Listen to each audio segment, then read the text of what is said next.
Itago niyo na lamang po ako sa pangalang Marieta. Hindi ko po tunay na pangalan. 36 years old na po ako. Minsan akong nabaliw sa pag-ibig sa edad kong ito. Masasabi ko, naging desperada ako dahil tanging gusto ko lang naman ay makabuo ng sariling pamilya. Lumaki kasi kami ng kapatid ko sa broken family. Ramdam ko ang hirap at ayokong maranasan yon ng magiging anak ko, Miss Anne. Ano ba yan, ate? Kainis naman. Kanina pa tayo naglalakad eh. Saan ba talaga tayo pupunta? Kanina pa ako tanong ng tanong dito, oh. Hindi ka naman sumasagot. Ay! Sige, lakad pa tayo. Saglit lang naman. Huwag ka nang sumimangot. Parang tulya yung uso mo, oh. Haha, funny. Huwag mo pong sabihin sa akin na kaya tayo naglalakad para hanapin yung boyfriend mo. Na walang parang bulano lang yung ugok na yun nung mabuntis ka nun eh. Duh. Pagbigyan mo na ako. Buntis ako. Ayoko namang lumabas to ng walang kumpletong pamilya. Ay, alam mo, balang araw, maiintindihan mo rin ako. Duh! Ako? Maiintindihan ka? Never! Pag ayaw na ng lalaki sa akin, thank you, next. Di ko ipagsisiksikan sarili ko sa kanila, no? Sayang tong ganda ko. Ayan na pala. Nandito na tayo. Saan? Dagat to ah. Huwag mo sabihing Soko yung nakabuntis sa'yo. Che? Ay, aling masungit. Siyempre, hindi. Ibig ko sabihin, ito yung Roro na sasakyan natin papuntang Isabela. What the world? OMG ka! Karupukan to the max na fully paid yan, no? Yung hanapin mo siya dito sa lugar natin, kaya ko pa matiis, pero yung pupunta tayo sa isang ibang lugar, ayoko. Never. No. Please, para naman to sa magiging pamangkin mo. Gusto mo bang matulad sa ating dalawa si baby? Ulila na nga tayo, pati ba naman siya? Ganto na lang. Maiwan ka na lang dito kung ayaw. Sino ba may sabing ayaw ko, ate? Di ba kanina ayaw mukha mo? Pero ayoko rin maiwan dito, no? Ang init kaya. Mahal-mahal ng sunscreen ko eh. Tara na nga. Teka muna, yung pinagbentahan natin ng mga karne, nasa na? Ay, syempre nandito sa bag ko. Magkano yan? Tumal ng benta ngayon. Wait, bilangin ko. 500 pesos po. Gagamitin muna natin yan sa pamasahe sa Roro. Aba, di nalugi tayo. Wala nang ang benta, naging pamasahe pa yung konting kinita natin. Hindi pa nga tayo kumakain eh. Bumuntong hininga na lang ako sa mga sinabi niya. Bunsong kapatid ko si Princess, 15 anyos pa lang siya. Aaminin ko na minsan ay mas matured pa siya sa akin kung mag-isip. Mula bata, ako nang nag-alaga sa kanya at tumayo bilang magulang niya. Hindi pa siya nag-aaral sa ngayon. Gusto na muna niyang huminto nung grade 7 siya. Madalas kasi siyang mabully ng classmates dahil sa sitwasyon ng buhay namin sa ngayon. Lagi siyang tinatawag na putok sa buho o di kaya kadalasan sinasabihan siya ng masasakit na salita. Bilang panganay kinausap ko ang mga teacher niya tungkol doon pero mas pinanigan pa nila ang bullies. Wala tuloy ibang choice kundi huminto ang kapatid ko sa pag-aaral. Sa Pierre, binilahan ko si Princess ng siomai rice. Napansin niyang malungkot ang mukha ko nang makabalik ako galing sa bilihan ng ticket. What happened, Bella? Why you crying again? Ay naku, puro talaga kalokohan ang alam no? Ay. Diyos lang. Ba't naman kasi ganyan ang mukha mo? Para kang natabunan ng langit at lupa Ano bang meron? Ika na, kain na tayo ng siomai rice. Sarap nito Hindi, kasi kulang na yung pamasahin natin hindi rin naman pumayag yung nagtitinda ng ticket na bigyan ako ng discount. Kahit buntis ako. Talagang hindi papayag yun. Niipit mo kasi ang tiyan mo. Kaya di halatang buntis ka. Teka nga, paano ngayon yan? Paano tayo makakapunta sa Isabela? Kung wag na lang tayong tumuloy, ate. Hindi pwede. Alam mo naman, sa isang buwan manganganak na ako. Ayoko naman na lumabas tong baby ko na walang ama. Diyan ka lang. May naisip akong paraan. Teka muna, anong gagawin mo? Saan ka pupunta? Hoy! Gusto mo makaalis tayo, diba? Umupo ka rito. Pag kunwari ka na sumasakit ang tiyan mo.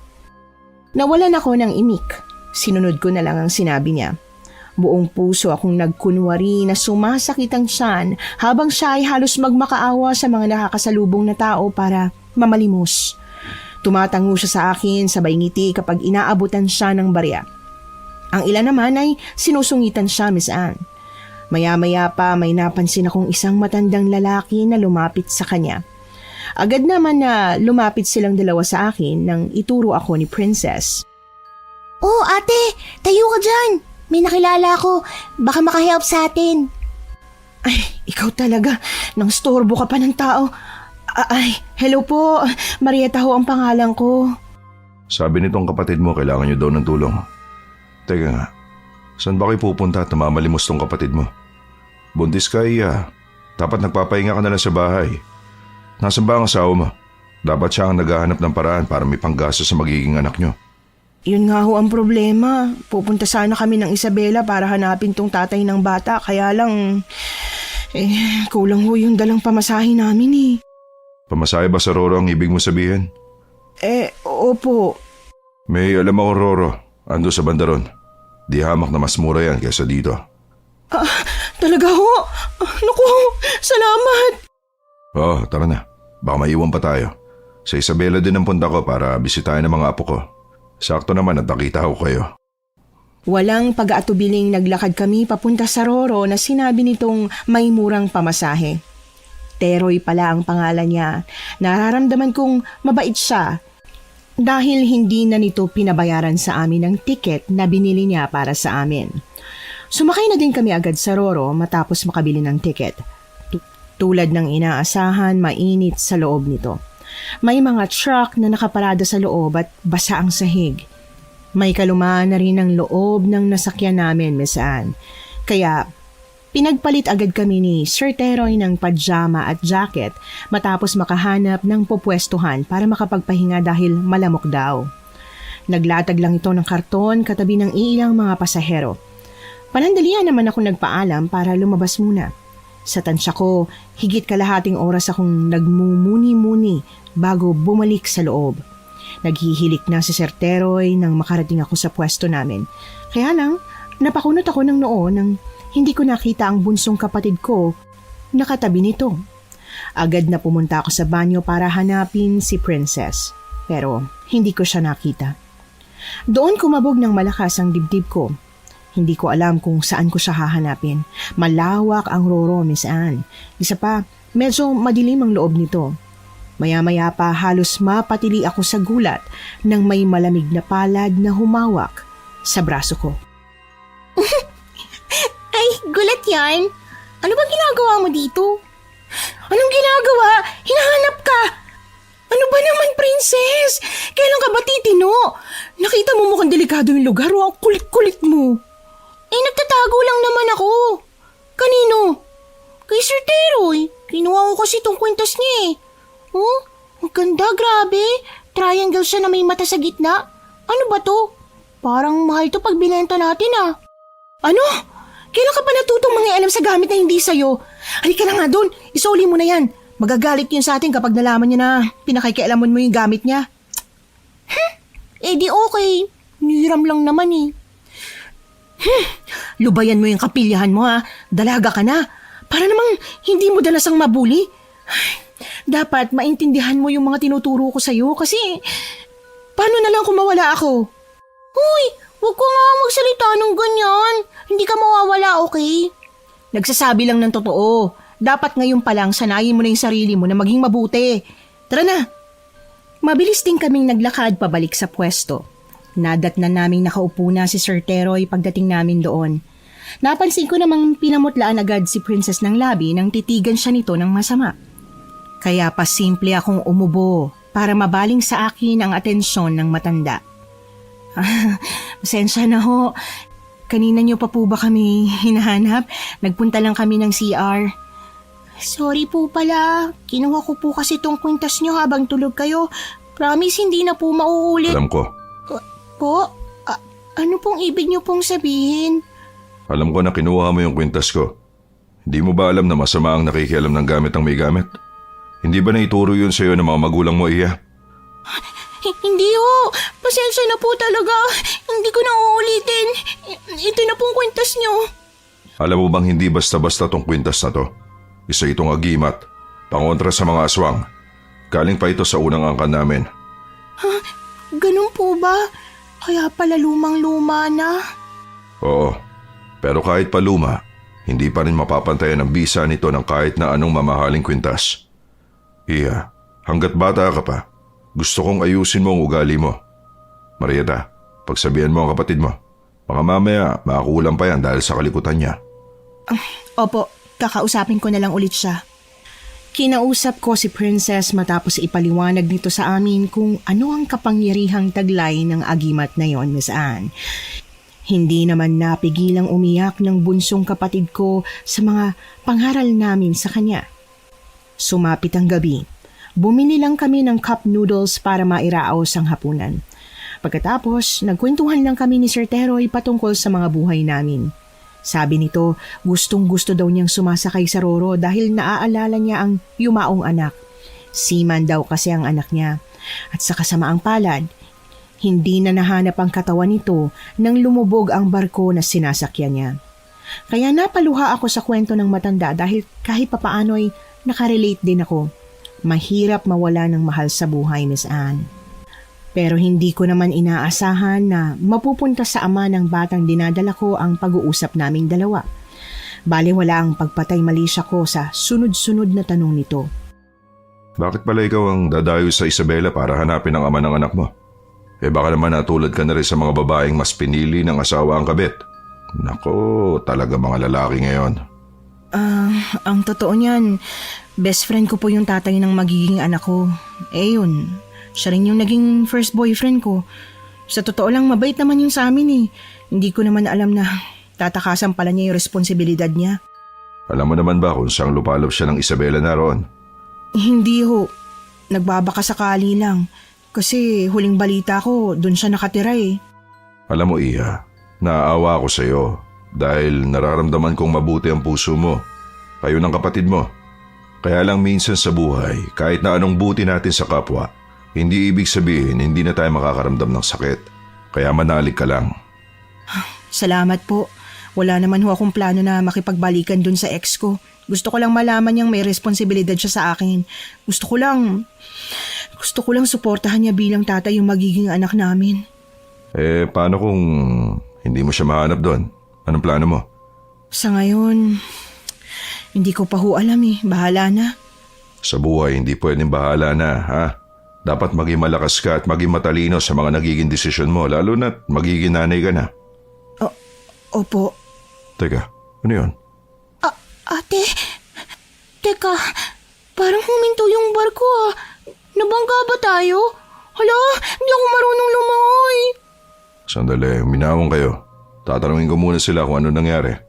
Ha? Lalabas ho kayo? Oo, kailangan ko makita kung anong meron sa labas. Para nagkakagulo sila eh. Hindi ho ba delikado? Malakas ho yung ulan, baka mapahama kayo. Hindi ako magtatagal, babalik rin ako. Pigil hininga kong pinagmasdan si Sir Teroy na maglakad palayo sa amin. Sa totoo lang, parang wala itong nararamdaman kahit na anong takot sa katawan. Kalmado kasi siyang lumabas. Naririnig ko pa nga ang mahinang pagsipol nito. Sa kabilang banda, niyakap ko na lang ng mahigpit si Princess nang maramdamang nanginginig ang katawan niya dahil sa naghahalong panlalamig at takot. Narinig kasi namin yung mga nagkakagulong tao sa labas. Ang iilan ay sumisigaw at humihingi ng tulong. Buti na lang, hindi nagtagal si Sir Teroy doon. Hindi ko na kasi alam kung paanong pakakalmahin si Princess dahil miski ako ay nanginginig na rin. Seryoso ang mukha nito na lumapit sa amin at bumalik sa kanyang pwesto. Ano daw hong nangyari? May problema po ba? Mamamatay na po ba tayo? Hanggang ngayon, humuga pa rin to sinasakyan natin. Huwag ka magsalita ng ganyan. Walang mangyayaring masama sa atin. Manalig lang kayo sa Diyos. Malakas lang ang alon gawa ng matinding pagulan. Dumating na yata yung paparating na bagyo. Ha? Kung may paparating na bagyo pala, ba't tinuloy pa nilang bumiyahe? Ay, naku naman, oh. Nagpapakamatay ba sila? Ayoko madamay dito. Iha, Lahat ng mura may kaakibat na sikreto. Tsaka, andito na tayo. Pasalamat ka na lang at may nasakyan pa tayo. Sa murang halaga ng pamasahe, syempre masisipin nila yung kikitain kaysa sa atin. Presyong pangmasa ang ticket nila, kaya pasalamat na lang kayo. Paano naman ho kung lumubog tong sinasakyan natin? Nako, halatang ngayon lang kayo nakasakay dito, no? Pangako, walang mangyayaring masama sa atin. Malakas lang talaga ang alon kaya matatagalan ang biyahe natin. Matulog na lang kayo para hindi nyo masyadong maramdaman yung takot. Hindi pa naman ho ako inaantok. Pipigilan ko na lang din yun sa akin, no? Ang lakas din ng kidlat. Nakakatakot. Wala ka bang headset dyan, ate? Headset? Wala. Cellphone nga wala ako eh. Okay, ganito na lang. Magkwentuhan na lang tayo. Gusto ko pa kasi kayo makilala eh. Ilan taon na ba yung kapatid mo? 15 ho. Dalaga na nga kaya ingat na ingat ako. Tignan mo, dalaga ka na pala. Dapat sumusunod ka sa ate mo at huwag matigas ang ulo mo. Baka yan pa ikapahamak mo, princess. Tsaka lakasan mo yung loob mo, ha? Pansin ko kasi mahina ang loob mo eh. Paano niyo ho nalaman? Iha, sa mundong to, dapat marunong tayong kumilatis ng tao. Hindi yung basta na lang tayo maniniwala. O katulad yan, kinilatis ko muna ang pagkatao nyo kanina bago ako mag-alok ng tulong. Napangiti na lang ako sa sinabi ni Sir Teroy. Noong gabing yon, nalaman ko rin na 53 years old na ito. Kung hindi ako nagkakamali, kasing edad niya yung tatay kong walang kwenta. Masasabi ko, higit 3 araw kaming stranded sa gitna ng dagat dahil sa malakas na alon. Sobrang kabako nung gabing yon. Humilab nga rin yung tiyan ko pero hindi ko sinabi sa kanila, lalo na kay Princess. Alam ko kasing mas matatakot yung lalo at baka hindi pa siya makatulog. Isang umaga, tumakbo siya palapit sa akin. Noong una, akala ko'y nakikipaglaro lang pero agad na ibinaling ko sa kanya ang atensyon nang mapansing tumatagaktak ang pawis niya. Hinihingal siya na parang tumakbo paikot sa maluwag na sinasakyan namin. Ate! Tulong! Natatakot ako! Ha? Ano ba yun? Pinaprank mo na naman ba ako? Hindi po! Kasi naglalaro po ako doon pero nabastos po ako. Ano? Sino? Yung mga lalaki po doon sa koridor. Sumisingot sila ng rugby po. Teka, anong ginawa sa'yo? Pinaswitan po nila ako. Sabi nila, ang sexy ko daw. Saka ang sarap. Wala ba silang ginawa? Ano yun? Bakit parang natatakot ka, princess? May problema ba?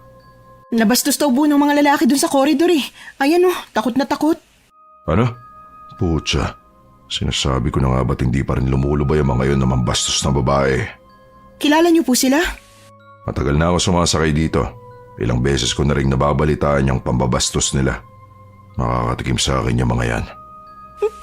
Marami po sila. Baka hindi niyo po kayanin. I-report na lang po natin kaya. Wala kang mapagsusumbungan dito. Kaya nga sabi ko sa'yo, huwag kang lumayo sa ate mo. Isa pa, balita ko anak ng may-ari ang isa sa mga yan. Mga putya talaga. Ramdam ko ang gigil nito sa pananalita. Mabilis itong naglakad palapit sa bag nito. Nanlaki ang mga mata ko nang ilabas nito ang jungle bolo mula sa loob nun. Sinubukan ko din naman itong pigilan pero wala kaming nagawa. Nakita namin ang grupo ng mga kabataan habang naglalakad sa corridor, Miss Anne. Tama nga si Princess. Sumisinghot ang ilan sa mga ito ng rugby at humihit-hit ng vape ang iilan. Matapang naming nilapitan ng mga ito. Samantala, sinenyasan kami ni Sir Teroy na lumayo, kaya sumunod na lang kami. Pinagmasdan naming makipag-usap ito sa grupo ng kalalakihan. Dinig na dinig namin ang nangingibabaw na boses ng lalaking nakipag-usap dito. Halata ang pagiging mayabang sa tono ng pananalita. Mariing kumuyom naman ang kamao ko nang marinig na si Princess daw ang may kasalanan kung bakit siya nabastos. Sabi ng mga kabataan, kasalanan daw yon ng maikling shorts na suot ng kapatid ko. Susugod na sana ako sa mga ito para kumprontahin. Pero biglang sinuntok ni Sir Teroy ang lalaking nakausap. Nagkaroon ng rumble sa tahimik na koridor ng Roro. Masasabi kong malakas pa rin ang katawan ni Sir Teroy kahit pa may edad na ito. Nakita ko kasi kung gaano ito kalakas sumuntok. Napabagsak din ito yung 3 sa 5 mga lalaki. Ang ilan naman ay tumakbo. Inawat na nga lang sila noong mga pasaherong nakakita sa kanila. Samantalang kaming 2 magkapatid ay hindi makalapit. Huminab din kasi ang tiyan ko at napansin yun ni Princess. Kaya inaya na niya akong bumalik sa pwesto namin. Halos magkasunod nga lang kami ni Sir Teroy na bumalik doon. Salamat po, sir. Diyos ko, hindi ko po alam yung gagawin ko kung wala kayo. Oo nga po. Baka may masama nang nangyari sa amin kung wala kayo. Wala nga naman. Sabihan mo lang ako kapag inulit ang mga gunggong na yun yung ginawa sa'yo, ha? Hindi ako magdadalawang isip na tuluyan ang mga yon. Ano? May chance na ulitin pa nila yon? Hindi malabo. Marami nang nabiktima yung mga yan noon pa man. Ang iba, inihulog na lang basta ang katawan sa dagat pagkatapos nilang pagsawaan ng katawan. Putsa! Bakit hindi pa sila nakukulong? Dahil umaatras sa korte ang mga biktima. Alam ko konektado sa sindikatong may-ari ng Roro na to eh. Kaya hanggang ngayon, nag-ahari-harian pa rin yung mga salarin. Kaya magdoble ingat na lang kayo sa susunod. Kung maaari, huwag kayo maghihiwalay o kung hindi naman, sama niyo ako kung saan kayo pupunta, lalo na sa banyo. Sa banyo? Doon madalas natatagpuan yung ibang mga biktima na gusto nilang itago para pagsamantalaan ulit. Yung mga magaganda na pwede pa nilang pagsawaan ng ilang beses bago patayin. Suta! Mga walang niya sila! Sana pala hindi na tayo tumuloy sa pupuntahan natin, ate. Mura nga ang ticket, pero may sa demonyo naman pala yung mga nandirito. Pero, bakit hindi niyo man lang kami sinabihan noon? Huli na para sabihin niyo sa amin to. Dahil alam kong kaya ko kayong protektahan. May mga ilang pamilya na rin ako nakasama dito. Lahat sila, kumpletong bumaba dahil nakinig sila sa mga payo ko. Kaya mainit na rin yung tingin ng mga nakakilala sa akin dito. Kung ganon, bakit po dito niyo pa mas pinipiling sumakay kahit alam niyong delikado na kayo? Paano kung magaya kayo dun sa iba pang mga biktima na sinasabi niyo? Alam ko, may pamilya naghihintay sa inyo. Di ho ba kayo natatakot mawala? Kung sakaling mawala man ako nang nagliligtas ako ng buhay, hindi ako natatakot. Katulad ng sabi ko, mga antingero mga kamag-anak ko, bawat isa sa kanila namatay ng nakikipaglaban. At ganon din ang gusto ko. Tumangu-tangu na lamang ako. Wala akong ibang masabi sa angking kakisigan nito, Miss Anne. Kung katulad nga lang sana nito ang tatay namin ng kapatid ko at ng ex-boyfriend ko. Kaya lang, marami talaga sa kalalakihan ng magagaling lang sa umpisa. Hindi ko naman nilalahat pero alam kong maraming makakarelate sa akin sa mga tagapakinig ng channel ninyo. Dapit hapon na nang makarinig ulit kami ng kaguluhan sa labas. Agad na hinanap ng paningin ko si Sir Teroy. Nakaramdam ako ng magkahalong kaba at takot nang hindi ko ito makita sa paligid. Nagmamadali kong isinuot ang scarf at napilitang lumabas para usisain ang nangyayari. Nakita ko naman ang 2 tao na tinutulungan ng mga pasahero na makaakyat sa Roro. Mula sa kinatatayuan ko, natanaw ko ang sinasakyan nilang bangka. Ayon sa mga narinig ko, nabutas daw yung bangkang sinasakyan nila. Mabuti na lang at nakahingi agad ng tulong. Nalaman ko naman na mag-asawa ang 2. Taas kilay naman na lumapit sa akin ng babae na yon. Straight at hanggang bewang ang buhok. Nginitian lang ako nito. Hello, wag mo akong ngitian. Naiirita ako pag may taong feeling close sa akin. Gusto ko lang sanang hiramin yung lumang scarf mo. Gagawin lang namin towel ng asawa ko. Nabasa kasi ng tubig yung mga gamit namin eh. Aha? Towel? Ay, perfect! Hindi ka nakakagandahan, bingi ka pa. Ano ba yan? Charot! Sige, hindi ko nahihiramin dahil bibiling ko na. Eto, 500. 500? Naku, wag na. Ang laki naman ito. Wala akong panukli sa'yo eh. Isa pa, sa'yo na lang yan. Sa'yo na lang yan lahat. Sorry, yan lang kasi yung barya sa wallet ko eh. Okay na yon. Tsaka, pandagdag gastos mo na rin yan sa magiging anak mo. Salamat. Welcome. 8 months preggy, no? Oo. Paano mo nalaman? Nahalata ko lang. Alam mo, buti mabait yung mga pasahero dito, lalo na ikaw. Tinulungan niyo kami ng husband ko bago pa lumubog yung bangka. Kundi, baka nangarag na yung hair lalo kung bagong rebond lang. Nako, walang anuman. Ay, friendship na tayis, bakla ang. Hindi ako bakla, babae ako. Ay, nose ko naman yun. Bakla ang tawagan pag friends na. Nga pala, eto si Martin, asawa kong pogi. Hello, buti ka pa, buntis na. Hi po, kumusta kayo? Hoy, ikaw, mahal. Huwag mo ako subukan, ha? Pati ba naman dito, dinadala mo yung pagiging inggitero mo? Mahal naman. Siyempre, di mo naman mahihalis sa akin yung pagiging malungkot dahil nawalan tayo ng uniko iho. Di ko makakalimutan yung basta-basta kahit pa marami tayong erap. Tahimik lang akong nakinig sa pagtatalo nila. Sa huli, hindi sila nagpaalam na tumalikod sa akin matapos silang ayain noong iba pang mga pasaherong kasama namin. Hindi na rin naman ako nagtagal at pumasok na rin sa loob nang maramdaman ng pagpatak ng ulan, Miss Anne. Pagkabalik ko, ikinuwento ko kina Sir Teroy at Princess ang nangyari. Promise, ang bait-bait nila mag-asawa. Sigurado ako matutuwa kayo pag nakilala niyo sila. Mayaman? Kung ganun, ba't sila nakasakay sa putyo-putyong bangka? Baka naman mga social climber lang sila. Tas, tingnan mo yung ribbon niya, parang kulot pa sa dulo. Shh! Huwag kang maingay. Kahit kailan talaga pasmado yung bibig mo. Magagalit yun sa'yo kapag narinig ka nila. Buti nga, may mabuting puso silang mag-asawa kasi binigyan nila ako ng 500 pandagdag sa gastusin. Tama ang ate mo. Huwag kang basta-basta nang lalait ang kapwa dahil hindi mo pa sila kilala. Ikaw naman, Marieta, huwag kang basta-basta magtitiwala kahit kanino. Iba na ang panahon ngayon. Maliwanag? Oho, noted. O sige. Pupunta lang ako sa banyo. Kanina pa ako tinatawag ng kalikasan eh. Huwag mong iiwanan ng ate Marieta mo. Saglit lang ako. Opo. Oh, ayan sila. Batiin mo ha. Huwag kang magpapakasuplada ngayon, okay? Itatry ko po. Oh, kumain na ba kayo? Mukhang gutom na tong bata mo ah. Tsaka, fresh. Naku, alam mo, mas magiging girl lalo ka palalo if makikilala mong stylist ko. Look, ang ganda ng hair lalo ko oh.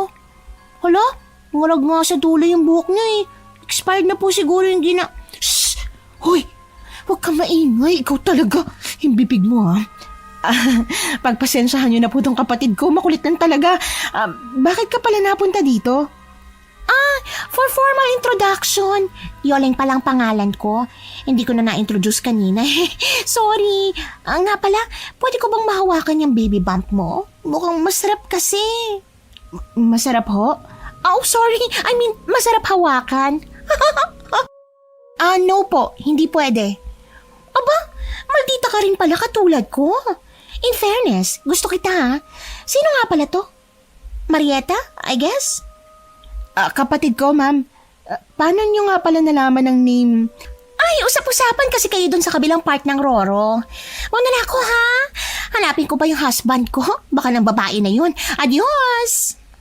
Ramdam ko ang pagkataranta ni Yoleng habang papalapit si Sir Teroy sa amin. Saglit naman kaming nagkatinginan ni Princess. Maski siya ay hindi niya rin alam kung ano ang gagawin. May pagtataka sa reaksyon ni Sir Teroy nang makalapit sa amin. Pasimple nitong tiningnan si Yoleng. Oh, anong ginawa nandito? Nalingat lang ako saglit. May lumapit agad sa inyo. Tsaka ba't hindi makatingin ng diretso yun sa akin? Baka po baon sa utang sa mga lending apps kakapasosyal.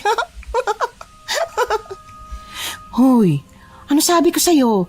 Huwag kang makikisabat sa usapan ng mga matatanda, di ba? Doon ka muna, maglaro ka doon. Huwag kang pupunta kung saan-saan ha. Diyan ka lang sa malapit. Yung nakikita kita. Sungit naman. May lang eh. Anong ginagawa nandito? Nangangamusta lang, tsaka nagpakilala kay Princess. Bakit ho? May problema po ba? Hindi kasi maganda ang pakiramdam ko sa kanya. Kung maaari, iwasan niyo ng kapatid mo ang taong yon.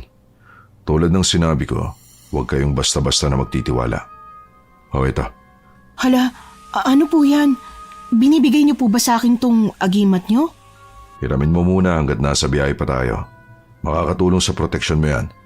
Isa pa, para maiwasan mo na rin ang usog. Usog? Bakit? Hindi ka ba naniniwala doon? Ano ka ba? Dapat maging matalino ka sa mga nakakasalamuha mo, lalo't nasa ibang lugar ka. Suot mo na yan at baka ko sampayan mailagay. Sige po, salamat po ulit. Nagmamadali kong isinuot ang agimat na tinutukoy ni Sir Teroy. Ilang minuto ko pa yon pinagmasdan. May angking bigat ito at mukhang makaluma na rin. Noong gabi hindi ako mapakali dahil humilab ang tiyan ko. Dahil nga malakas ang loob ko dahil sa ibinigay ni Sir Teroy, ay mag-isa lang akong lumakad papunta sa banyo. Nahiya kasi akong gisingin sila lalo pat nakita kong mahimbing ang tulog ng dalawang kasama ko. Wala nang paapaalam na kinuha ko yung jungle bolo sa bag ni Sir Teroy para magsilbing armas kung sakali mang merong mang trip sa akin. May kadiliman ng koridor papunta sa banyo. Malas lang, bandang dulo pa ito ng koridor. Tahimik ko itong binaybay. Pero pagkapasok ko sa banyo, tumakbo ko agad sa dulong cubicle. Kumabog ang dibdib ko nang makarinig ako ng dahan-dahang yabag papalapit sa kinaroroonan ko. Napatakip ako ng bibig misan. Pero hindi rin naman nagtagal ang tao at narinig ko ang lakad nito papalabas. Nagdalawang isip ako noong mga oras na yon kung lalabas na ba ako o hindi. Nagstay muna ako ng makailang minuto sa loob ng cubicle pero napagpasyahan ko na rin lumabas matapos akong pupugin ng mga lamok. Hindi pa rin mawala-wala ang pagdagundong ng puso ko kaya marahan akong lumabas ng banyo. Pero napatili ako nang may kamay na pumatong sa balikat ko. Sir, ano ba? Di mo ba alam? Muntik na akong mapaanak dahil sa ginawa mo. Huwag naman kayo nagugulat oh. Lumalabas ka na mag-isa sa kalagitnaan ng gabi. Di ba sabi ko sa'yo gisingin mo ako? Paano kung may mangyaring masama sa'yo? Kaya nga may dala akong jungle bolo oh. Tsaka iihi lang naman ako. Kaya ko kong protektahan ang sarili ko. Marieta, buntis ka. Paano kung may masamang mangyari sa anak mo? Paano kung mabiktima ka ng mga aswang? Aswang? Sa Roro may aswang? Niloloko niyo ba ako? Tantanan niyo na nga po yung pananakot niyo, hindi na nakakatuwa. Maniwala ka sa akin, pinag-iingat lang kita. Sa mga tambay na sinabi niyo maniniwala pa ako, pero yung aswang? Imposible. Pwede ba? Huwag niyong sabihin yan sa kapatid ko at baka maniwala yun sa mga walang kwentong barbero. Bahala ka. Maniniwala ka rin sa akin sa tamang panahon. Mauna na ako. Inirapan ko ito nang tumalikod sa akin. Inis na inis ako noong gabing yon kaya hindi ako sumabay dito sa paglalakad. Pinagmasdan ko na lang itong makalayo sa akin. Sa tansya ko, ilang minuto ang paglalakad niya sa koridor bago nawala sa isipan ko. Alam ko namang hinihintay niya akong sumunod sa kanya pero hindi ko ginawa. Dahil sa lahat ng ayoko ay yung nakabantay sa mga kilos ko. Hindi na ako bata. Dahil sa sobrang inis ko, hinubad ko yung kwintas tsaka itinapon sa sahig. Patay mali siya akong bumalik sa pwesto namin. Nadatnan ko siyang nakahiga doon at nakatalikod sa aming dalawang magkapatid. Pero isang kaguluhan ang naganap kinabukasan. Nagising na lang kaming tatlo sa sigawan ng mga pasaherong kasama namin. Agad na lumapit kami sa nagkukumpulang mga tao. Ang iilan sa kanila ay masama na ang tingin sa aming dalawa ni Sir Teroy, pero binaliwala ko yon at mas ibinaling ang atensyon ko sa pinagkakaguluhan nila. Hindi na namin lubos na nakita ang crime scene dahil tinakpan na nila agad ng lona ang biktima. Pero maduwal-duwal ako nang makita ang iilan sa laman loob na natapyas malapit sa bangkay nito. Ang leader ng grupong nakasagupa ni Sir Teroy noong isang araw, ang biktima. Ang sabi sa chismis, nakita daw yung bangkay nito sa dulong cubicle ng banyo kung saan ako nag-CR kagabi. Kinabahan ako pero sinubukan kong pakalmahin ang sarili ko. Wala man akong kasalanan pero kinakabahan ako na baka masangkot ako sa krimen. Inilagay na lang nila sa isang tabi yung bangkay dahil wala namang pulis na pwedeng mag-imbestiga sa krimen. Kaya lang buong akala ko ay ligtas na kami. Pero isang malaking pagkakamali pala yon. Dahil inanunsyo ni Martin na nakita daw ang kwintas na agimat sa ibabaw ng bangkay ng biktima. Noong una hindi ako kumikibo kung kanino yon. Miski si Princess ay sinisenyasan ko na huwag munang magsasalita. Pero buong tapang na inamin ni Sir Teroy na ito ay pagmamay-ari niya. Doon nagsimulang magbulungan ng mga pasahero. Pinagdugtong nila ang pagtatalo sa pagitan ni Sir Teroy at ng biktima. Sa huli, ito ang itinurong suspect.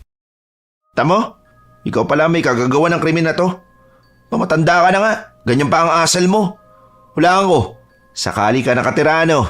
Tsaka ba't ganyan yung pamimigas mo? Palamunin ka ba? Uulitin ko, hindi ako may gawa ng krimen na yan. Ay, oo nga. Halatang siya naman kasi, look, kwintas niyo to, hindi ba? Mga kapwa ko pasahero, mag-iingat kayo ha! Teka lang, ba't kayong nangunguna sa kung sinong dapat sisihin? di ba? Kahapon lang naman kayo nandito. Anong alam niyo sa mga nangyari? OMG, friendship! Lumayo ka sa matandang yan. Baka ikaw ang Hoy, pakialamerang ngaragang buhok. Para sabihin ko sa'yo, hindi masama si Sir Teroy ah. Huwag nga kayong mambintang. Wala naman kayong alam sa nangyari ah. Panigurado, na-brainwash ka na matandang yan. Ay, wala na akong dapat i-explain pa sa inyo kasi ito ang ebidensya. Isa pa, nalaman ko yung mga chika minute ng passengers dito sa Lumang Roro. Sabi nila, lumayo daw ako sa inyo kasi mga bad kayo. Ganun pala po eh. Ba't ka palapit ng lapit kay ate? Tsaka anong brainwash? Mama mo brainwash? Kasi kaibigan ko ang ate mo. Ba't ganyan ka kung makapagsalita? Wag na wag mong pagsasalita ng ganyan ng kapatid ko ah. Wala kang alam. Isa pa, hindi tayo magkaibigan. Nakita niyo bang ginawa ni Sir Teroy yung krimen na yan? Tama na yan. Biyama na sila. Para sabihin ko sa inyo, sa akin niya binigay kagabi ang kwintas na yan. Pinahiram niya sa akin. Pero nainis ako sa kanya kaya nilaglag ko sa may harapan ng CR. Hindi ko alam kung ba't napunta yan dun. Ate, Kalerky, tama na. Ba, tayo na itong babaeng to. Ano bang gusto niyo palabasin? Na ako may gawa? Mahal, sagutin mo na lang. Mga around 3 a.m. Malambot pa nga yung biktima eh. Anong oras ka ba nagpunta dun? Baka naman, ikaw may gawa. Pinagtatakpan niyo pa yung isa't isa. Mga sindikato siguro kayo, no? Talaga? Sa palagay ko, alauna ako pumunta sa CR. Isa pa, ba't mo na lamang malambot? Hinawakan mo ba siya? Napansin kong tumahimik ang mag-asawa. Nagkatingin na naman ang ilang mga pasahero at tumangu-tango sa sinabi ko. Makalipas ang ilang sandali, nahuli ko ang pailalim na tingin sa akin ni Yoleng. Handa pa sana akong makipag-argumento sa kanila pero nag-walk out na ang mga ito. Mabuti na lang at karamihan sa mga pasahero ay nag-agree sa sinabi ko. Pero hindi pa rin mawala sa isipan nila na isa sa mga suspect si Sir Teroy. Ilang oras ang lumipas hanggang sa sumapit na ang tanghalian. Tahimik akong naglakad papunta sa maliit na sari-sari store para bumili ng kakainin naming 3. Panandalian muna ako naupo sa monoblock para hintayin na matapos ang mahabang pila pero agad akong napatayo nang makitang papalapit sa akin si Yoleng. Nakakrus ang mga braso nito. Ba't mo yung ginawa? Ha? You disappointed me. Akala ko ba friendship na tayo? Kaya ba't mo yung ginawa? Ginawa ko lang naman kung anong tama. Bakit ba si Sir Teroy ang pinagdidiinan nyo? Sabihin natin sa kanya nga yung kwintas pero pinahiram niya sa akin yun kagabi. Pwede ba? Kayo lang nakisakay dito. Huwag kayo masyadong matapang. Matapang? Are you kidding me? Hindi. Pero itong tatandaan mo ha. Huwag na huwag mo kaming idamay sa mga kalokohang gagawin nyo. Maliwanag? So tinatakot mo ko? Well, sige. Friendship over na tayo. Isinusumpa ko. Pagsisisihan yung ginawa niyong pamamahiya sa amin ng asawa ko. Lalo ka na. Sisiguruhin kong hindi ka makakalabas ng buhay dito. Binibigyan mo ba kami ng clue na ikaw yung mastermind? Ba't ka nandito? Di ba dapat sinasamahan mo si Sir? Nandito na naman pala tong batang maliit na to. Alam mo, kanina pa ako nagtitimpi sa'yo ha? Ba't ka kasi magtitimpe? Aba, tarantado kang bata ka ha? Lika nga rito. Tama na! Ano ba? Ikaw, ang tanda mo na para pumatol sa bata. Ikaw yung walang modo. Tama. Aba, grabe na itong panghihiya niyo sa akin. Sumusobra na kayo? Ikaw, Marieta, turuan mo nga yung kapatid mong rumispeto sa mas nakakatanda sa kanya. Nakakabwisit! Akala ko tapos na ang lahat ng tumalikod si Yoleng paalis, pero bigla itong sinabunutan ni Princess. Agad na nagkagulo dahil doon. Wala sa pag-aakala ko na magagawang gumanti ni Yoleng sa kapatid ko. Sinabunutan niya din ito, kahit pa alam nitong menor de edad si Princess. Sa kasamaang palad, hindi kami tinulungan ng ibang mga pasahero. Ang iilan sa kanila ay naglabas lang ng cellphone para mag-video at ang ilan naman ay parang nanonood ng sabong. Bumagsak naman ang katawan ko sa sahig nang sikuhin nito ang tiyan ko. Buti na lang at nasa lagyo ng braso ko. Ininda ko ang hapdi ng tiyan ko. Bumangga ako sa lamesa, Miss Anne. At talaga namang nanlambot ako nang tumama ang siko ko. Maswerte na lang at inawat ni Sir Teroy ang dalawa bago pa may mas malalang sakitan ang maganap. Tinulungan din naman ako agad ng matanda na tumayo. Mahigpit na niyakap ko si Princess. Pareha silang dalawa ni Yoleng na gulo-gulo ang buhok. Halos umusok naman ang ilong ni Martin sa galit ng lapitan ng asawa. Pucha, nalingat lang ako saglit pero ganito ang ginawa niyo sa asawa ko. Mga walang iya kayo. Tandaan niyo ang araw na to. Hindi na kayo naawa sa asawa ko. Mag-isa lang yan, tas 3 kayo. Kung may dapat nakaawaan, hindi kayo yon. Alam niyo, simula nung ma-rescue kayo, nagkandaletse-letse na kami rito sa Roro eh. Mga malas kayo. Aba, sinisisi mo ba kami sa nangyari? Ba't kasi hindi nyo nalang aminin na matapos na? Mga demonyo kayo. Demonyo na kung demonyo, pero hindi kami basta-basta magpapaapi sa inyo. Kahit sabihin yung may kaya kayo sa buhay, wala kaming pakialam. Talaga lang ah. Kilala mo ba ang sinasagot mo ng ganyan? Anak lang naman ako ng dating mayor. Oh, kaya palang yabang nyo eh. Mayabang talaga. Ano? Tayo na lang oh. 1-on-1. Labas mo tapang mo sa akin, pokpok ka. Hindi ako pokpok. Okay, sabi mo eh. Kala mo ba, di kita kayang banatan? Ang laki ng katawan mo pero pumapatol ka sa babaeng buntis. Sabagay, hindi na rin ako magtataka kung pati asawa mo sinasaktan mo. Gago ka! Ano? Ito ang tatandaan mo. Subukan mo lang nasaktan ang isa sa 2 kasama ko at tototohanin kong binibintang mong krimen sa akin. Naintindihan mo? Ramdam ko ang pinipigilang pikon ni Martin. Padabog na naglakad palayo sa amin ang mga ito. Habang ako naman, iniayos ang nagulong buhok ni Princess. Nanghingilid ang luha niyang tumingin sa akin. Napansin ko rin ang mahabang kalmot sa kanyang pisngi na siyang nagpalala lalo ng inis ko. Pakiramdam ko, hihimatay ako sa galit na nararamdaman ko. Sa isip-isip ko, kundi lang ako buntis ay baka napagbuhol ko na ang 2 mag-asawang peste sa buhay namin. Pinilit lang akong kumain ni na Princess at Sir Teroy ng tanghalian kasabay nila dahil nawala na ako ng gana, Miss Anne. Kahit kasi ano pang gawin ko, hindi mawala-wala sa isip ko ang pananakit ni Yoleng sa bunso kong kapatid. Bit-bit ko ang sama ng loob hanggang sa maghating gabi. Katulad ng nakasanayan, magkakatabi pa rin kaming natulog na 3. Pero biglang napadilat ang mga mata ko nang makarinig ako ng mahinang pagtawag sa pangalan ko. Tahimik ang gabing yon at madilim na ang paligid. Tanging malakas na pagtama ng alon na lang sa sinasakyan namin ang naririnig ko sa labas. Noong una, binaliwala ko lang yung boses na narinig ko dahil sa pag-aakalang guni-guni ko lang yon. Pero naulit ito ng makailang beses, Miss Anne. Kahit pa natatakot, umupo ako sa kinahihigaan ko para hanapin ng paningin kung sino man ang tumatawag sa akin. Pero pinanlamigan ng buong katawan ko nang wala si Princess sa tabi ko. Nang kinapa ko siya upang tapikin sana. Hindi ako nagdalawang isip na tumayo sa kinahihigaan ko para hanapin si Princess. Nakalimutan ko na rin gisingin si Sir Teroy sa sobrang kaba. Dire-diretso akong naglakad sa koridor pero napahinto ako sa madilim na bahagi ng nakabukas na pintuan ng bodega. May biglang humila sa kamay ko papasok doon. Sisigaw na sana ako pero agad naman na tinakpan nito ang bibig ko. May kaunting liwanag sa loob ng bodega na nagmumula sa sinag ng buwan sa sirang bintana. Shh! Huwag kang sisigaw! Maririnig nila tayo. Ano?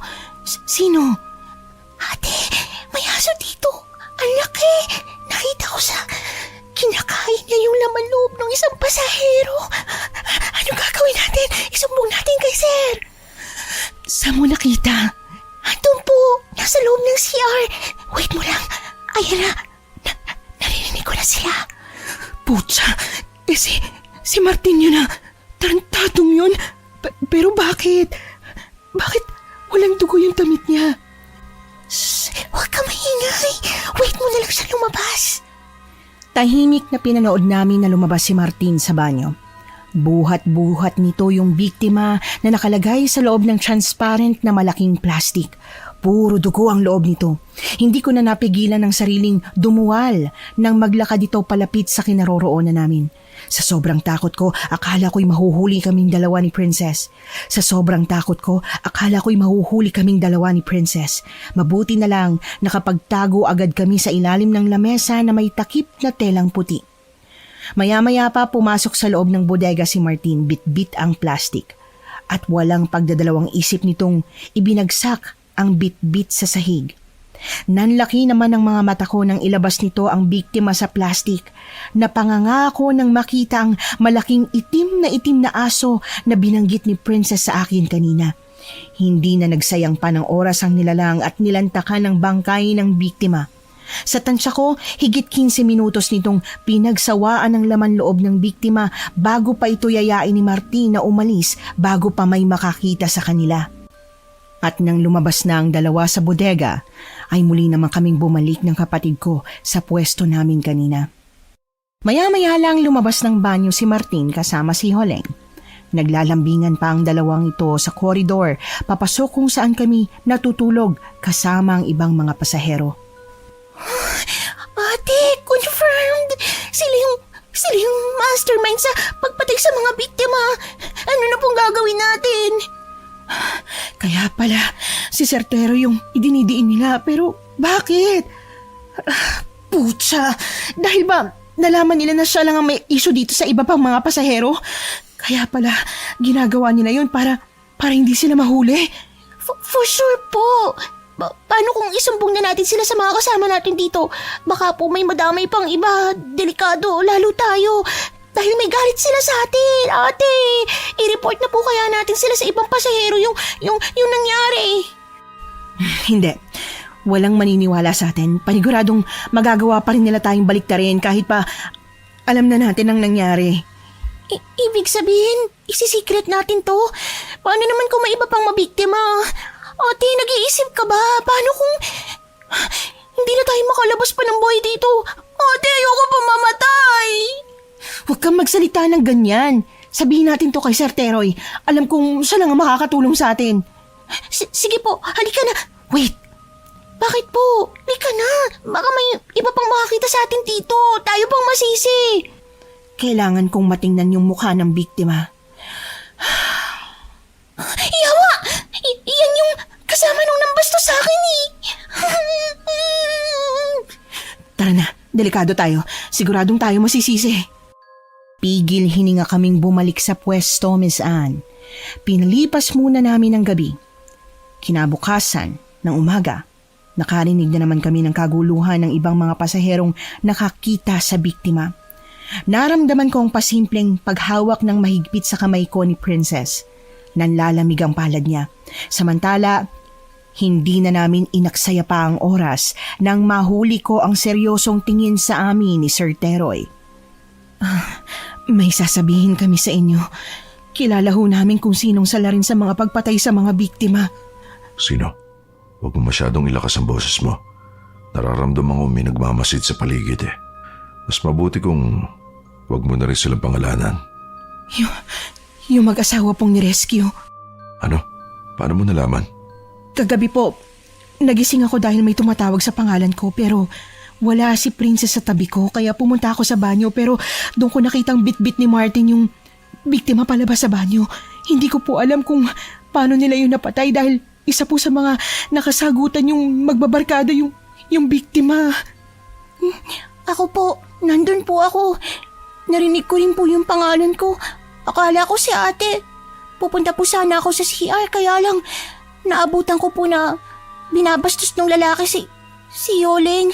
Ayun po, sumaklolo yung asawa niya. Tapos, ano nangyari?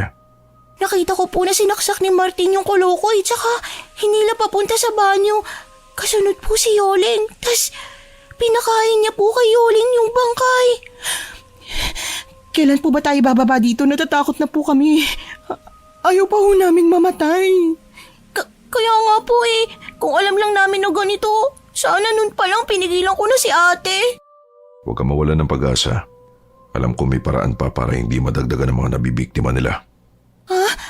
Ano po? Gusto ko mamayang gabi. Doon ako matulog sa bodega. Gagawa ako ng paraan para mapunta ako ron. Ano? Aba, hindi ho pwede. Delikadong gusto niyong gawin. Nagiging aso ho si Yoleng. Alam ko kung paano talunin ng mga aswang. Saka, hindi ako makakapayag na may isa pang masaktan sa inyo. Lalo na kayong dalawa. Alam kong hindi sila titigil hanggat hindi nakakaganti sa inyo. Kung di ko na ho kayo mapipigilan, kayo nang bahala. Pero mangako kayo na mag-iingat kayo Parang tatay na namin kayo Sa maikling panahon na magkakasama tayo dito, pinaramdam niyo po sa amin na mahalaga kami. True po si ate, sir. Pwede ko na rin ho ba kayong tawaging tatay? Aba, walang problema. Pwede niyo akong tawagin tatay. Tsaka wag nga kayo masyado magdrama. Alam kong ginagawa ko. Dating tagapagtaboy ng aswang at masasamang elemento ang itay ko. Kaya alam ko kung paano ako makikipaglaban sa kanila. Kung sakali mang mabigo ako, magiging panatag ang loob ko dahil namatay ako nilabanan ng mga masasama. I love you po, tatay. Pasimple akong nagpunas ng luha nang makitang mahigpit itong niyakap ni Princess. Tinupad nito ang request ng kapatid ko na huwag munang humiwalay sa amin hanggat hindi pa naghahating gabi. Unang beses kong makaramdam ng kakaibang saya noong gabing yon. Parang tunay na mag-ama kasi ang dalawa habang pinagmamasdan ko silang mag-bonding. Nakipaglaro kasi si Sir Teroy sa kapatid ko. Pasan-pasan niya ito habang tumatakbo ang matanda, paikot sa tinutulugan ng ibang pasahero. Habang tahimik ko silang pinapanood, hindi ko napansing nakatayo na pala sa tabi ko si Yoleng. Ay, wow! Sobrang saya nyo naman. Parang walang nangyayaring kababalagan dito sa loob ng Roro Sumobra naman yata ang pagpipretend ng dalawang yan. Pwede ba? Wala ako sa mood na makipagtalo sa'yo. Pathetic. Ang sabihin mo, nauubusan ka lang ng irarason para ipagtanggol yung dalawang yan. Saan? Sa krimeng ginawa mo? Ginawa ko? Naririnig mo bang sinasabi mo? Nakita kita kagabi. Pinatay mo sila. Lagot ka. Ano? Ay, huwag mo ako sisihin Hindi ako. Lalo na ang husband ko may gawa niyan. Heto naman, joke lang. Ba't parang ang defensive mo? May tinatago ka ba? Ikaw, meron ka bang tinatago, ha? Gusto mong maglabasan tayo ng baho dito? O sige, wag na wag mo akong hinahamon dahil hindi kita aatrasan, Yoleng. Ang kapal ng face mo! Matapos kitang bigyan ng 500? Ay, dapat nga may sukli pa yon pero naawa ko sa'yo. Tsaka, ang cheap kaya ng tela ng scarf mo, ang baho pa. Yun lang ba? Barya pala ang hanap mo Sarkastiko akong nakatingin dito habang marahang inilalabas ang mga baryang pinagbentahan ng baboy na nasa bag ko. Nakalimutan ko na kung magkano yon pero sa tingin ko ay nasa 400 pa yon. Nabawasan kasi yun ng konti dahil ipinambili ko ng makakain naming 3. Nakakahiya naman kasi kung pati pagkain namin ay iaasa pa namin kay Sir Teroy. Tulad ng inaasahan, lumapit agad ang dalawang kasama ko sa akin. Blankong reaksyon nila akong tiningnan. Samantala, hindi ko naman agad na ipaliwanag sa kanilang nangyari dahil nakatuon ang atensyon ko kay Yoleng. Nakataas ang manipis niyang kilay. Hindi ko naman ito inurungan at itinaas ko rin ang kilay kong makapal. Sa hindi inaasahang pangyayari, biglang nagsaboy si Sir Teroy ng asin sa harapan namin. Doon naman agad napaatras si Yoleng. Namutla din ang labi nito at nanlaki ang mga mata. Pasensya na, nandiyan ka pala. Pampataboy lang ng malas. Nga pala, kumain ka na ba? May kamis doon. Masarap kapag isaw-saw sa asin. Mga buwisit talaga kayo sa buhay namin! Diyan nga kayo! Pweh! Ate, okay ka lang po ba? Ano pong ginawa sa iyo ng bruhang yun? Sinaktan ka ba niya? Ano naman bang gusto sa'yo nun? Mag-iingat ka. Paniguradong umahanap lang ng tamang pagkakataon para makuha ang bata sa sinapupunan mo. Ano?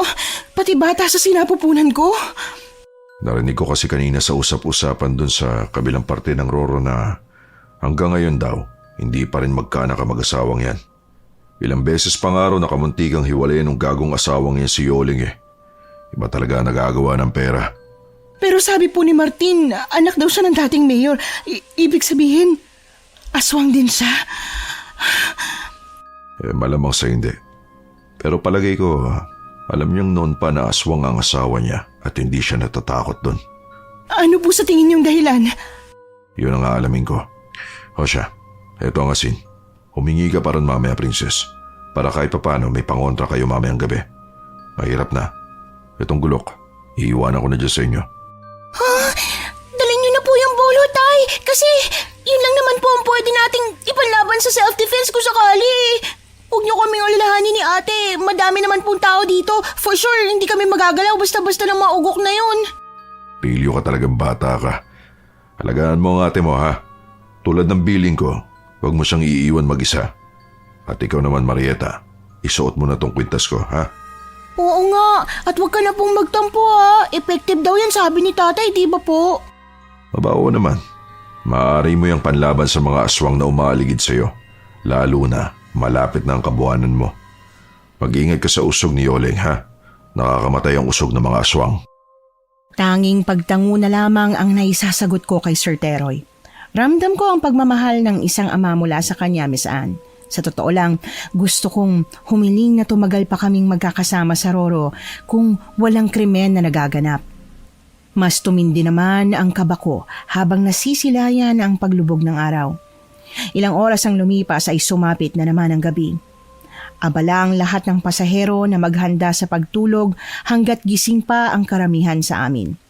Mula kasi noong may matagpo ang patay ay nagtriple ingat na sila. Kung pwede ko nga lang silang paalalahanan na huwag basta-basta pupunta ng banyo ng mag-isa ay ginawa ko na. Kaya lang, ramdam kong iniiwasan nila kaming tatlo. Naiintindihan ko naman yon dahil ayaw nilang masangkot sa issue namin ngayon. Sa unang pagkakataon, mahigpit kong niyakap si Sir Teroy nang magpaalam itong pupunta na ng bodega para doon magpalipas ng gabi. Natatakot man ako pero wala akong nagawa para pigilan ang gusto nito, Miss Anne. Kaya taimtim na lamang akong naupo sa pwesto namin at nagdasal.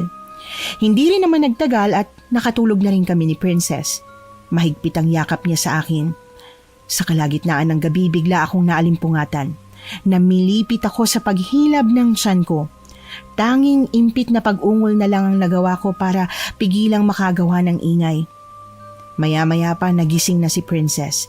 Tinanong niya kung anong kailangan ko. Inalalayan niya ako sa koridor papunta ng banyo nang sabihin kong manganganak na ako. Ginising naman agad namin si Sir Teroy nang madaanan namin ang bodega. Karay-karay ako nito patungo sa banyo. Pagdating doon, agad akong humiga sa loob ng cubicle. Hindi na alintana sa akin kung mabasa ang damit ko, Miss Anne. Ang tanging nasa isip ko lang noon ay kung paano makakalabas ng ligtas ang anak ko. Hindi nagdalawang isip si Sir Teroy na hubarin ng damit nito para ilatag sa harap ng pagkababae ko. Ni hindi na ako nahiya sa matanda kung makikita nito ang ari ko. Agad akong umire sa harapan nila. Tinakpan ko na lang ng kamay ang bibig ko para mapigilan ang pagsigaw ko. Maya-maya pa naramdaman ko nang lumabas ang bata. Samantala, unti-unting lumabo ang paningin ko. Nanghina ako, ni hindi ko na rin nakita ang itsura ng anak ko. Pero panatag ang loob ko nang makita ang masayang reaksyon ni Princess. Kaya lang, bigla kong nakitang pumasok si Martin sa banyo. Nanlilisik ang mga mata nito. Napansin ko rin na may bitbit itong 2x2. Bago pa ako makasigaw ay pinukul nito ang ulo ng dalawang kasama ko. Nawalan ako ng malay ng mga sandaling yon. Nagising na lang ako sa loob ng isang container van ng truck. Mahigpit na nakatali ang buong katawan ko. Tanging kandila lang na nakatulo sa sahig ang nagsisilbing liwanag. Nahuli agad ng paningin ko si Martin na buhat-buhat ang anak ko. Utang na loob. Huwag mo sasaktan ang anak ko. Nagmamakaawa ako sa iyo. Sino namang may sabing idadamay ko tong pogi na anak ko? Walang kasalanan ng inosenteng bata sa katarantaduan na ginawa nyo. Anong sinasabi mo? Anak ko yan, pwede ba? Huwag kayong maangkin ng hindi sa inyo. Isa pa, tigilan na natin to, please. Lokohin mo Lela mong panot. Pagkatapos yung ipaiya ang asawa ko, di na ba kayo naawa sa kanya? Alam mo, ang laki ng problemang pinagdadaanan namin ng asawa ko. Hindi ako papayag na basta ganitoin nyo na lang kami dito. Agrabyado? Ganun ba agrabyado sa inyo? Alam ko ng lahat, kayong dalawa ni Yoling ang pumapatay sa mga pasahero dito. Kayo ang walang awa. Nagawa niyo pang idamay ang matandang walang kaalam-alam. Nakakadiri kayo. Dahil hadlang siya sa mga plano namin. Ano? Plano? Ano ibig mo sabihin?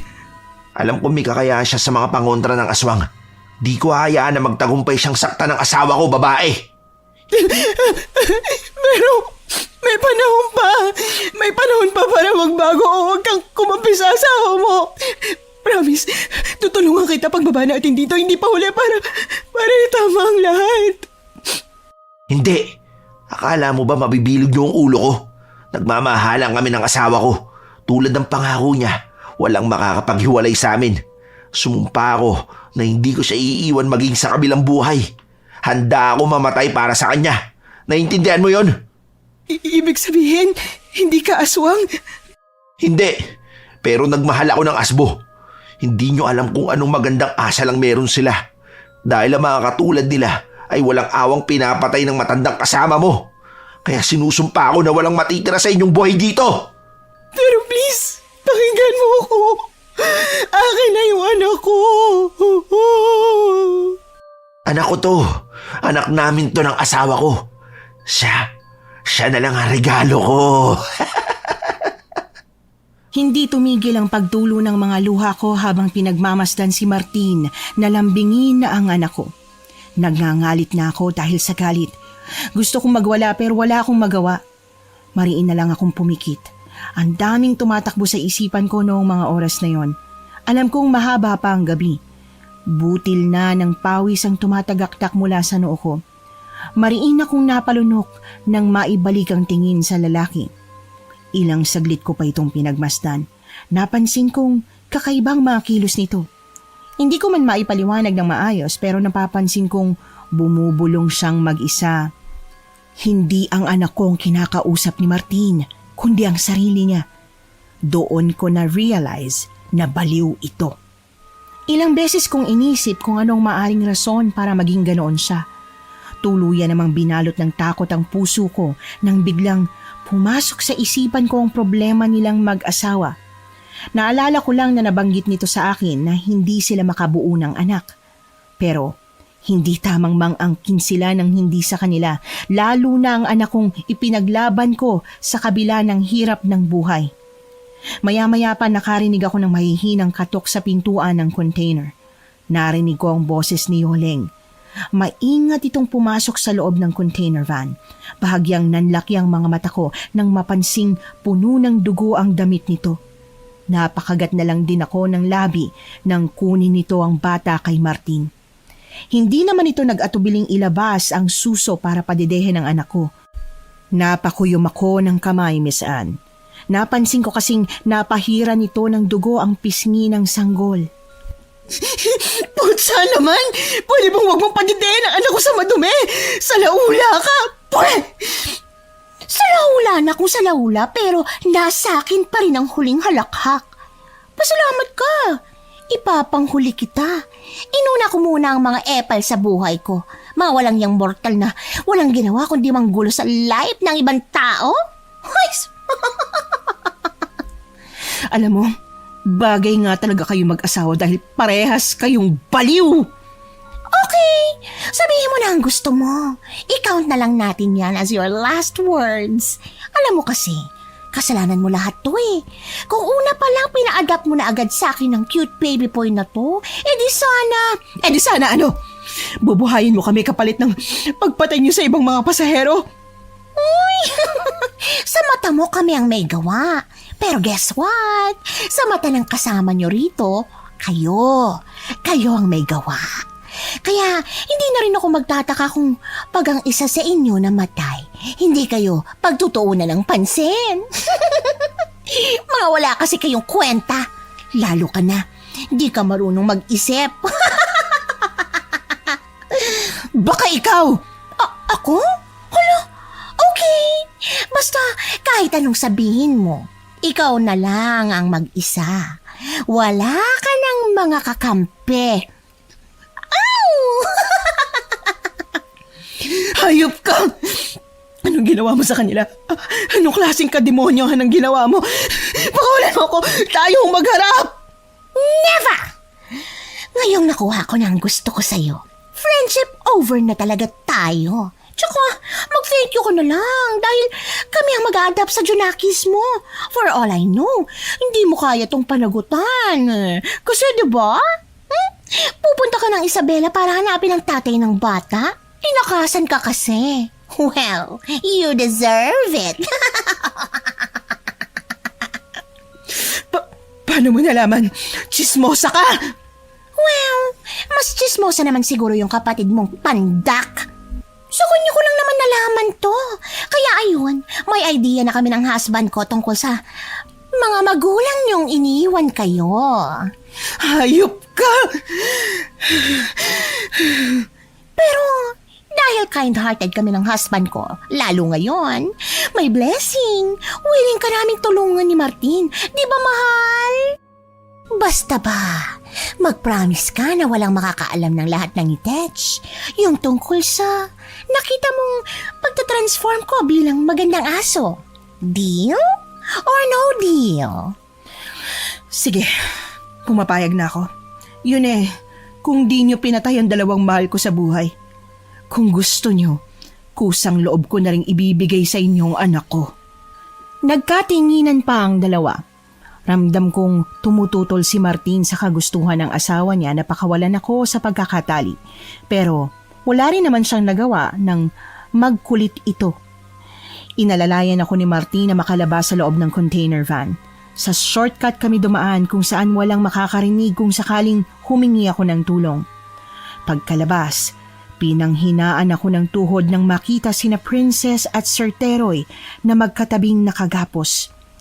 Isinara naman ni Martin ang pintuan para hindi marinig ng mga pasahero sa loob ang mga pag-uusap namin. Nilapitan ni Martin ang mga ito tsaka ginising. Muli na naman akong naiyak nang makita ang mga natamong sugat at pasa nila sa mukha nang tumingala sila para tiktigan ako. Ate, tumakas ka na. Hayaan mo na kami dito. Papatayin ka nila tulad ng plano nilang gawin sa amin. Bunso, sorry. Sorry kung hindi ka nailigtas ni ate. Sir Tyrone, sorry.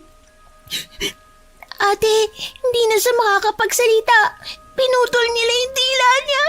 Ganun kaayo pang mga yan. Kaya please, tumakas ka na.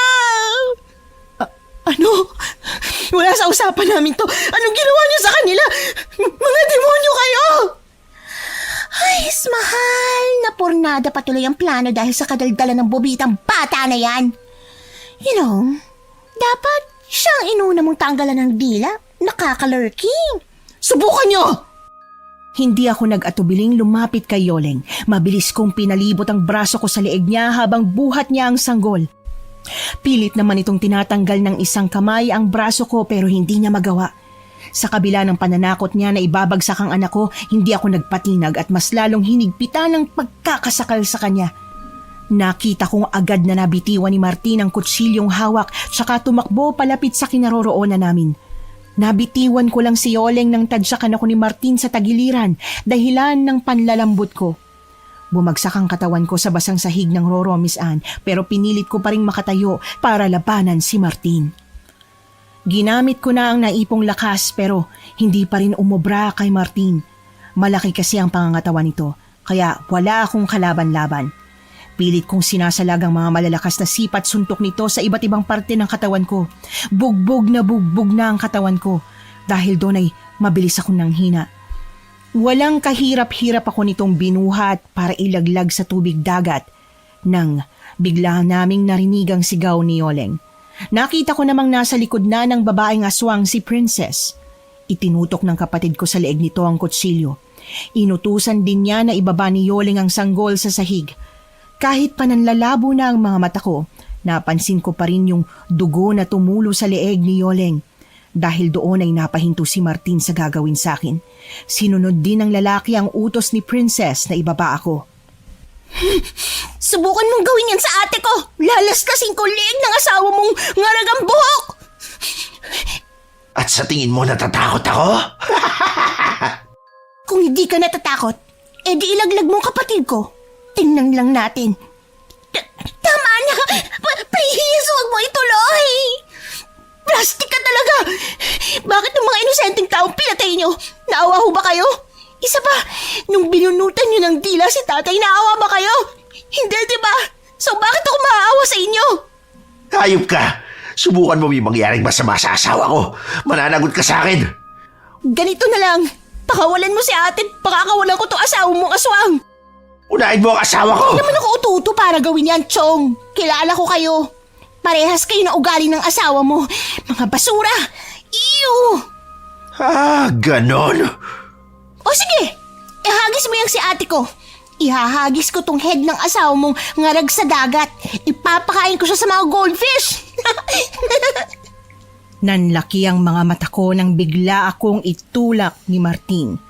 Tumalsik ako sa bakal dahilan para manlambot ng tuluyan ang katawan ko. Hindi ako agad nakatayo. Mabilis itong tumakbo palapit sa kinaroroonan ng dalawa.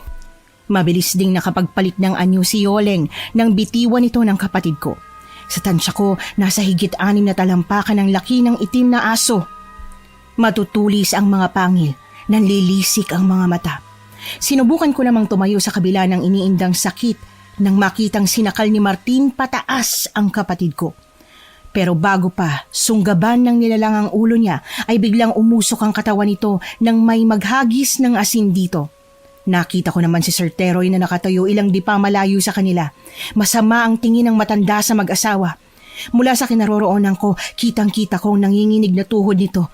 Nakaramdam ako ng kirot sa puso nang makitang tumutulo ang dugo galing sa loob ng bibig nito.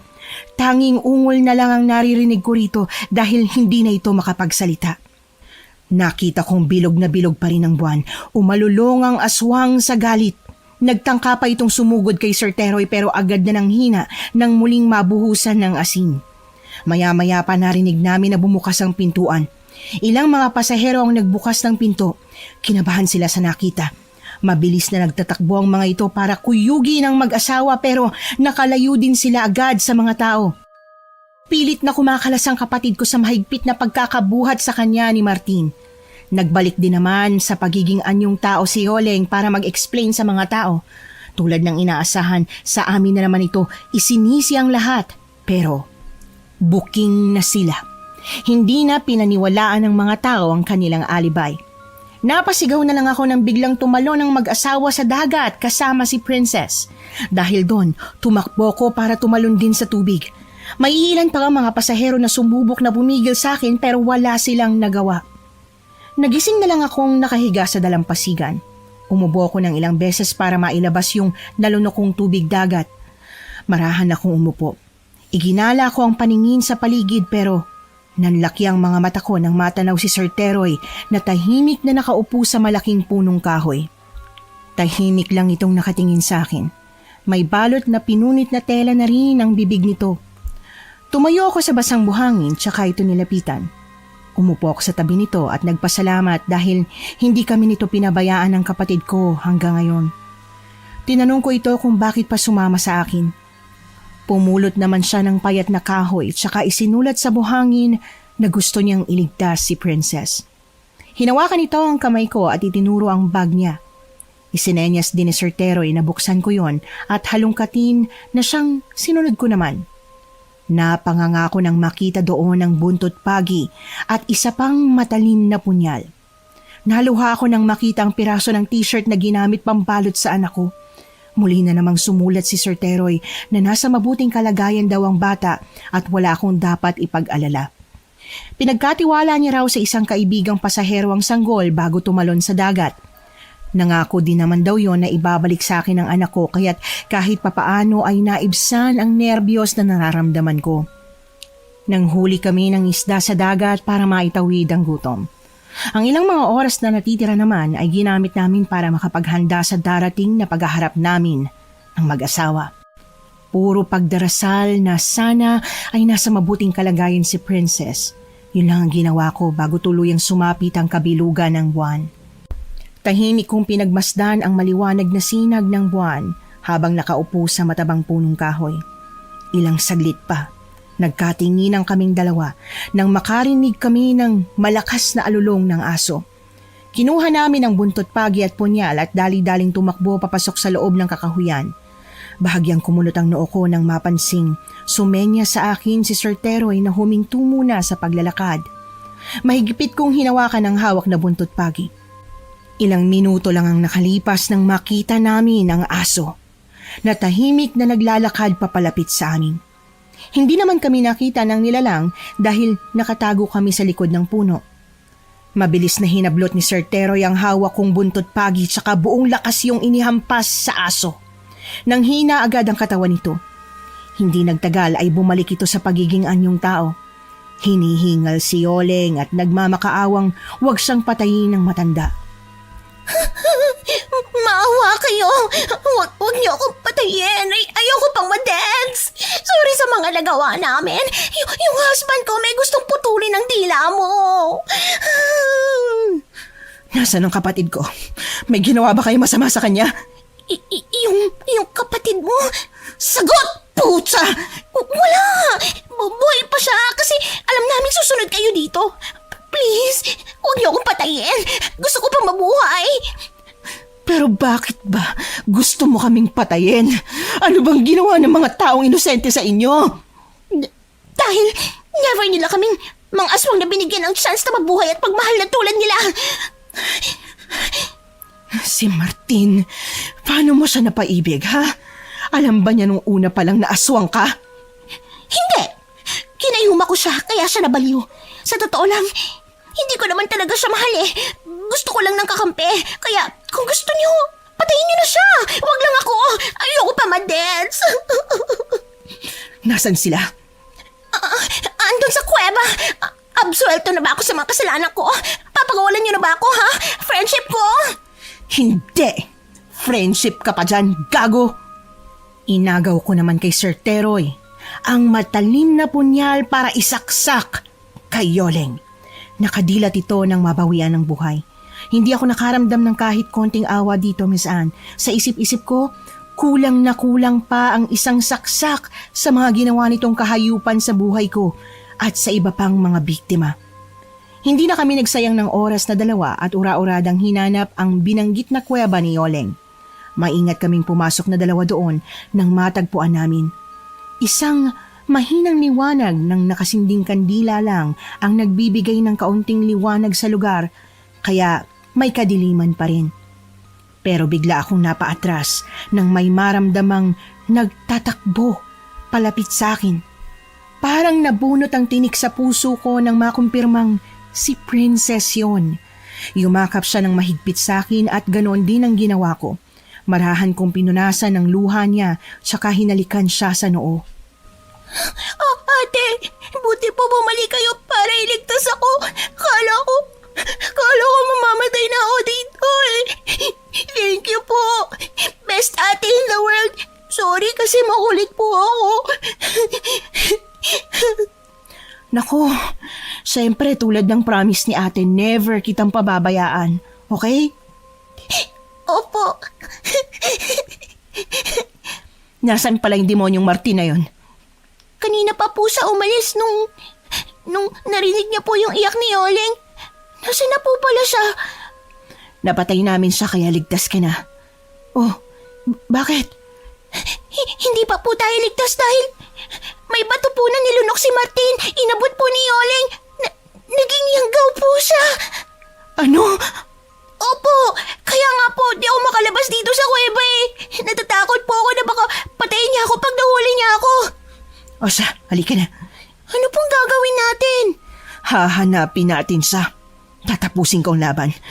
Huwag ka mag-alala. Nandito si tatay para tulungan at protektahan tayo. Lumabas kami sa kuweba. Sandali pa niyang niyakap si Sir Teroy. Buti na lang, narinig nito ang kwento sa akin ni Princess kaya nagmamadali kaming bumalik sa gitna ng kakahuyan. Sinundan lang namin ang matanda. Ilang saglit pa, napagtanto kong bumalik kami kung saan kami nanggaling kanina. At doon, nakita namin si Martin na yakap-yakap ang bangkay ng asawa. Naramdaman kong nagtago si Princess sa likuran ko. Nakita ko rin ang masamang tingin sa amin ni Martin. Mga walang hiya kayo. Pinatay niyo ang asawa ko. Sisiguraduhin kong hindi na kayo makakalabas pa ng buhay sa isla. Mamamatay kayo tulad ng ginawa niyo sa kanya. Nababaliw ka na! Please! Tama na! Yung asawa mo hindi kanya mahal. Ginayuma ka lang niya para may kakampi siya. Hindi totoo yan. Mahal ko ang asawa ko. Nagmamahalan kaming dalawa. Tama nga siya. Kayo mga tao. Mga sinungaling kayo. Hindi ako nagsisinungaling. Huwag mo nang palalain pa ang problemang to. Tama na. Tulad ng sinabi ko sa'yo, may chance ka pa para Hindi. Hayop ka. Sana pala. Pinatay ko na yung kapatid mo. Kahit anong gawin nyo, hindi nyo ako matatalo. Kahit kailan hindi magtatagumpay ang kasamaan. Nanlaki ang mga mata ko nang makitang ilabas nito ang itim na bato na binanggit kanina sa amin ni Princess. Nilunok ito ni Martin. Nag-iba siya ng anyo, Miss Anne. Naging yanggaw ang lalaki. Nagkaroon din ito ng matutulis na pangil at mahahabang kuko. Galit na galit itong sumugod sa amin. Wala akong nagawa sa pagkakagulat kaya humarang sa harapan namin si Sir Teroy. Buong lakas niyang hinampas ng buntot pagi ang nilalang. Dahil sa pagiging desperado ng yanggaw na makaganti sa amin, natalo agad ito. Walang buhay itong bumagsak sa lupa. At bumalik sa anyong tao. Nakita din namin na pinulot ni Sir Teroy ang itim na bato, saka ipinamulsa. Pagkatapos noon, naghintay kami ng rescue kinabukasan. Doon namin nakilala si Mang Simon. Ito ang kaibigan na pinagkatiwalaan ni Sir Teroy na alagaan ng anak ko. May dala itong bangka na may makina. Malaki ang pagpapasalamat ko sa lalaki dahil ibinalik nito sa akin ng maayos ang anak ko. Maraming salamat po. Diyos ko, hindi namin alam kung paano kami makakaalis sa lugar na to. Ala huwag kayong magpasalamat sa akin. Diyan kay Paring Teroy dapat. Siya kaya may sabi na sunduin ko kayo dito. Bueno, kamusta na yung mag-asawang aswang? Kamalasan talaga nasabay pa sa bagyo. Patay na po sila. May mabuting balita yan. Ano, tara na't humayo. Maingat kaming sumakay sa bangka. Hindi nagtagal ay nakarating din kami sa Isabela. Pinatuloy muna kami ni Sir Teroy sa maliit na apartment niya. Naging abala kami ni Princess na hanapin ang ama ng anak ko. Matapos ang ilang linggo ay nahanap namin siya. Hindi ko inaasahan na matutuwa ito na makita kami.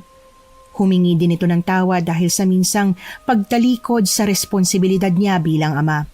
Natakot daw siya na baka ma-disappoint niya ako kapag hindi niya naitaguyod ang pamilyang binuo niya. Matapos ang ilang buwan, nagpakasal din kaming dalawa. Bumuo kami ng masayang pamilya, Miss Anne. Nagmamahalan kaming apat kasama si Princess na nakumbinsi naman naming ipagpatuloy ang kanyang pag-aaral. Sa kabila ng lahat, pilit naming kinalimutan ang mga masasamang karanasan sa lumang Roro. Hi! Ito po ang inyong lingkod, si Miss Anne. Nagustuhan niyo po ba ang kwento natin ngayong araw? Kung bago pa lang kayo dito sa aming channel, wag nang magpatumpik-tumpik pa at mag-subscribe na. I-click na rin ang notification bell para updated kayo sa tuwing may bagong kwento kaming ilalabas. Sa mga tagapakinig naman na gustong magbahagi rin ng sarili niyong kwentong katatakutan, mag-email lang sa missanhorrorstories@gmail.com. Dire-diretso lang yon. One word, missanhorrorstories@gmail.com. At malay nyo, yung kwento naman ninyo ang sunod naming ma-feature dito. Maraming salamat din po sa lahat ng comments nyo. Sadyang nakakataba ng puso ang hindi pagbitiw ng mga nagmamahal sa ating listeners. Gagawin namin ang lahat para maging sulit ang pag-aabang nyo sa mga kwento naming ilalabas. Hanggang dito na lang po muna at magandang gabi sa ating lahat.